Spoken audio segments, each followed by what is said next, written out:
So since I've already, what's going on YouTube? First of all, it's your boy Jesus TV. Sorry, where are my fucking manners? Here's your introduction. We're back with another video, and in this video we are going to be reviewing the new Destroy Lonely album, Love Lasts Forever, the latest installment from Opium Associate. Obviously, Destroy Lonely has been one of my favorite artists probably in the last like 2-3 years. He's been pretty damn awesome. Obviously, If Looks Could Kill was really good. No Stylist was pretty good. Both of those albums were pretty fucking good, yes. And since I've already listened to this album, like going into it, like before it even released widely, so for undisclosed reasons and undisclosed ways of media, I'm just going to give a general overview for the album. We're not going to go super in depth. We're not going to do too much track by track stuff. We will go track by track to an extent, but not as in depth. So let's get into it. So it starts off the album with Forever, which has this great sample. It leads into this insane beat drop. I'm sure I'm going to say this countless times, but Lil A8 did his thing with the production here. I mean, that's really the strong suit of the album. Yeah, Lone has some awesome flows, and the lyrics, so some of the bars are pretty awesome, but the production is really what makes this album stand out. By the way, let me know if you like these simpler, shorter formatted videos. I think the only reason, is it fucking delayed? God damn it. Hopefully I solved the delay issue. No, I didn't. Oh my god. So there's like background guitars and stuff on here from If Looks Could Kill.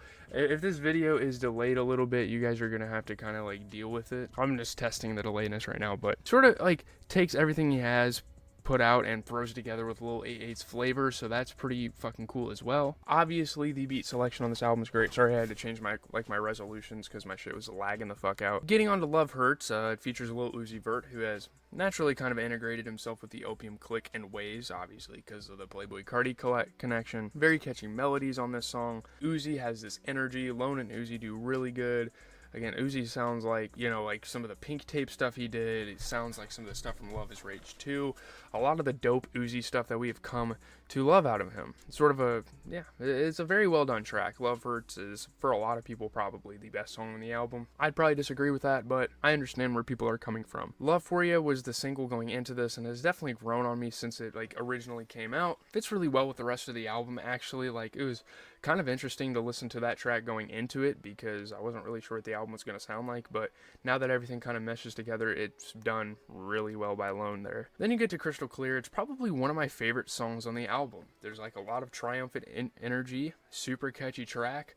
The vocals on the hook are absolutely insane. I think Lone definitely, you know, does his thing here. So there you go. Crystal Clear, probably one of my favorites. Then you get to Baby Money, which has an absolutely like ethereal beat with a crazy loop. I loved this song. Just a banger. Very true to Lone's style as well. I'm not very technical on the instruments on some of these songs, but like some of the stuff that goes on in the background, you know, throughout the album, like the it's just insane. And it's definitely like the Lil A8 kind of inspiration there. It's great. It's got like horns. It's like very synthy. It's way more synthy than like other Lone albums, and I think it's great. No matter how the song is delivered, like one thing is for sure, the beats are going to be pretty good. And you know, I see people on Twitter kind of shitting on Lil A8, but the beats on this album are really, really good. I love the fast-paced beats we're getting, especially from new age rappers such as, you know, Che. Shout out to Che, by the way. Like, speaking of which,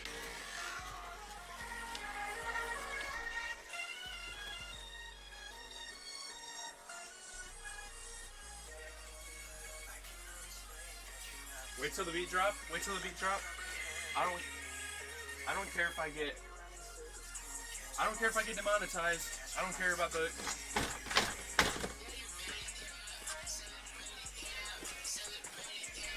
Sorry. I decided to take an interlude to Dick Ride Che real quick. Yeah, I should probably do like an album review for the new Che album, but we're gonna hold off on that. But getting back to the actual video at hand, Lone handles the beat so well, like extremely impressive. On a song like Say That, like insane. I love how he handles the beats. I love how he carries himself. It's really entertaining, and it's probably, sorry, I'm out of breath now because of that dancing, but it's something he didn't really do on any of his other albums. Like, I feel like he is doing good with the pacing on this record. And there's an elegant beat on Pimp Talk. There's like a Playboi Carti kind of influence on that song, you know, especially like the early Whole Lotta Red days for Carti. I think Destroy Lonely took a lot of sort of inspiration from that. Obviously, you know, Ken and Lone are inspired by Cardi, which is why they're with Opium. The violin is crazy. It loops in and out. It's fucking amazing. Then you get Cadillac. It samples that one TikTok song, which is absolutely hilarious. Again, it's another track that kind of sounds like an If Looks Could Kill cut, and surely some of these tracks were taken from If Looks Could Kill and put on here. Not really as throwaways, obviously, but Syrup Sippin' is a cool track. It's kind of like an ode to Southern hip-hop. It's got like the horns in it. I don't know who that is at the beginning of the song. Like anyone that's like from like Atlanta would probably know who that is, but I'm not really familiar. Again, I'm not very hip on the Southern hip-hop. Lone's found his lane, like seriously. That's something I've really noticed with this album. He's found something he can really excel at that really like puts him away from a lot of other rappers. Not like as the best rapper ever, I'm not saying that, but it really just differentiates himself, where before a lot of people were like, oh, he's just a Cardi clone and shit, and I can't necessarily say that anymore. Where the G6 at though? The bells on Lock In are okay, I guess. They're interesting. The DJ scratches on that track were insane. Very locked in. Doubt It is an iconic track as well. We kind of got like a little snippet from the album called Money Counter kind of going into this one that a lot of people are excited about. It's one of my favorites. Doubt It is without a doubt. I'm not doubting shit now. This is one of my favorites on the album. The ringing synths are just mwah, just beautiful. Wish You Well was sort of weak. Ship Her Off kind of has like that Hood by Air sound. That song's really cool. Obviously a little more energy than like a Hood by Air, but Cardi does really well with that kind of like spaced out, druggy, like chill lane. Very solid track with Ship Her Off. Honestly, has a very like wet beat. It was so weird to me. The flows on that song are absolutely crazy. Take a Trip is wild, insane bass, quite an experience to listen to that. It's pretty good. Lone's lazy flow isn't great on any of the songs. Like any of the songs he attempts that lazy flow, I'm not a huge fan of, but there's still some really good songs that go with that. Extra High is a pretty cool song. The xylophone's pretty dope. A lot of instrumentation on this album, a lot of utilization of that, a lot of different flavors kind of mixed in here.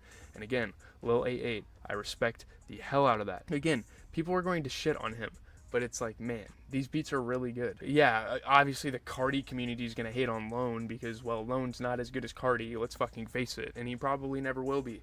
But I still really appreciate what it was put into this album. Then you get to Thrill. It kind of picks the album back up. There was a bit of a slump there. There was a bit of a slow segment in the album. And great beat. Incredible beat. Ken Carson's on here with a feature.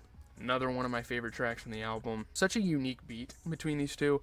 You know, they've really done a good job of kind of getting away from their original stuff, like the Money and Sex songs, the Veteran songs. It's like, yeah, we've actually like elevated and chose different beats, and it's great to hear. The beat on About Money is nasty. That's probably, in terms of production and beats, that's probably one of my favorites on the album. It sounds like they're like shaking a bag of seashells, and it sounds so fucking fire. Like, I don't even know how to explain it. And the bonus tracks in general are pretty awesome. Like, for being bonus tracks and just kind of throwing them in at the end, those are good. I don't know why they're bonus tracks in the first place. I guess he was originally not supposed to release them. I don't know how that works. The drums on Pass the Keys were really cool. Not the greatest song in the world, but again, those drums are very awesome. So let's get into kind of general. So in general, I mean, a big thing about Destroy Lonely is that he keeps similar flows, and people aren't going to like that. He keeps similar sounds. He makes a consistent body of work. It's not like, he's not super versatile. Like, I'm going to be completely honest with you guys, and that's probably why people don't like his music as much, because he kind of fails to, you know, change it up, have different genres in his songs. And yeah, that's a problem, but like, it's probably one of his best albums to me. I would say this is at least up there with No Stylist. No Stylist is probably my favorite, then this one, and then If Looks Could Kill, in terms of like the big three of like Destroy Lonely albums, because I don't really listen to his early shit. Lone has really elevated himself. He's here to stay. Like, with a project like this and working with people like Quavo and getting all sorts of industry cred, it's really dope. Like, people are starting to realize the effect that Opium, like the Opium label and like Ken Carson and Destroy Lonely have had on, you know, the youth and music listeners in general. So it's really awesome. Although I'm not a huge fan of how bloated his albums are, it works out here. That's sort of another problem with Destroy Lonely albums usually, is that there's a lot of bloat. There's a lot of unnecessary stuff that kind of gets thrown into here.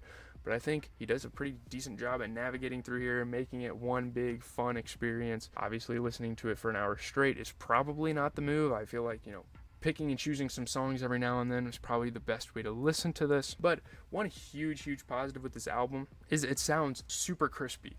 It sounds like an actual, like a legitimate studio album. Feels like they went in there, mixed and mastered the hell out of this thing, and they made it sound really good. Album fatigue, sure. Track fatigue, sure. I get it. But that's what happens when you drop a deluxe worth of songs for the actual album, and apparently next week he's actually dropping more tracks. But very solid stuff from Lone. It's not really album of the year material. I'm not going to kind of put it on that pedestal and dick ride it like some people are, but it's very good stuff. Like, it's stuff I'm definitely going to vibe out to for a little while here, especially since A$AP Rocky's dumbass decided to delay his album.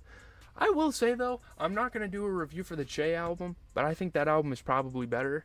I know people are hating on Che, and they're like, oh, this is fucking dog shit. If it's not a rage beat, let's just shit on it, I guess. I guess that's kind of like what these communities do. Sorry, I've been like looking away from the camera so much. I have notes and all that stuff pulled up. But leave a like, comment, and subscribe. It's your boy GZTV. We are out. I'm going to try to get this video together as quick as possible. I know it's going to be kind of sloppy. I know it's not going to be as edited as most of my other videos, but I just kind of wanted to get this out there for you guys, give you guys my initial thoughts on some of the tracks on this thing. Very fun experience. Again, if I skipped tracks, that's because I didn't really care for them at all. So peace out. Have a good rest of your day. NCAA content this weekend.